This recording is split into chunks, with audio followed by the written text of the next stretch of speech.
rheumatoid arthritis, steroid treatment, and trauma. This means these are secondary to the condition, any disease condition. Clinical manifestation or sign and symptoms. The most common symptoms of breast abscess include breast engorgement, that is swelling, breast pain, itching, nipple discharge, nipple tenderness, swelling, warmth, and redness of the breast tissue. Tender or enlarged lymph nodes in the armpit on the affected side. These are all the clinical manifestations of the breast abscess. Now we will further move on to the investigation, that how we could investigate that a female is suffering from breast abscess. First one is breast ultrasound. What we will see in breast ultrasound, that ultrasound helps to identify an underlying abscess. Abscess usually form a hypoechoic lesion. Second is diagnostic needle aspiration. A breast abscess can be drained by needle aspiration for therapeutic and diagnostic purposes. That means a small incision will be made, or with needle we can drain the abscess that is present in the breast. Management.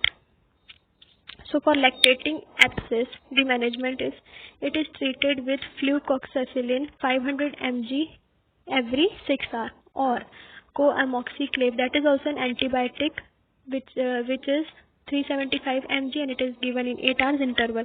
Why antibiotic is given in all the bacterial infection? Because it minimizes the growth of bacteria and it suppresses the growth of the bacteria inside the body. Second, if allergic to penicillin, then clarithromycin 500 mg every 12 hours.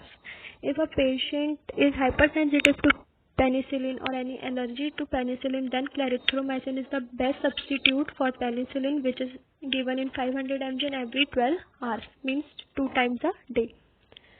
Established abscess treated by recurrent aspiration or incision and drainage. Encourage women to breastfeed and promote milk drainage. Non-lactating abscess. Treatment is with appropriate antibiotics, co-amox 375 mg 8 hours, or combination of clarithromycin and metronidazole. Abscess are aspirated or incised and drained. Recurrent infection, because the treatment does not remove the damaged subaerial duct, which requires duct excision. As I earlier told, that antibiotic is the main choice for any kind of bacterial infection. So in non-lactating abscess, we will also provide antibiotics, and also we will aspirate, incise and drain the pus. Prevention. Primary prevention for the breast abscess is good breastfeeding habits. That means emptying breast fully and proper latching, and proper nipple hygiene may help to minimize the risk of developing lactational mastitis. Sterile equipment and technique should be used for nipple piercing. The main prevention is that nipple hygiene should be maintained properly. That minimizes the risk.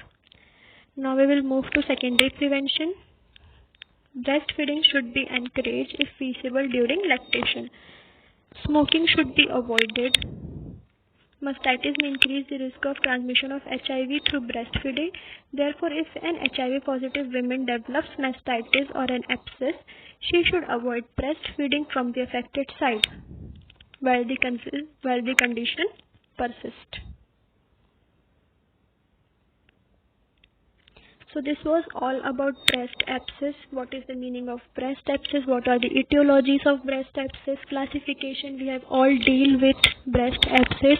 I hope you all understood what is the meaning of breast abscess, and you all will be able to answer all the questions regarding breast abscess. I hope this was helpful for you all. Thank you for listening to my presentation. I hope you learned something good today.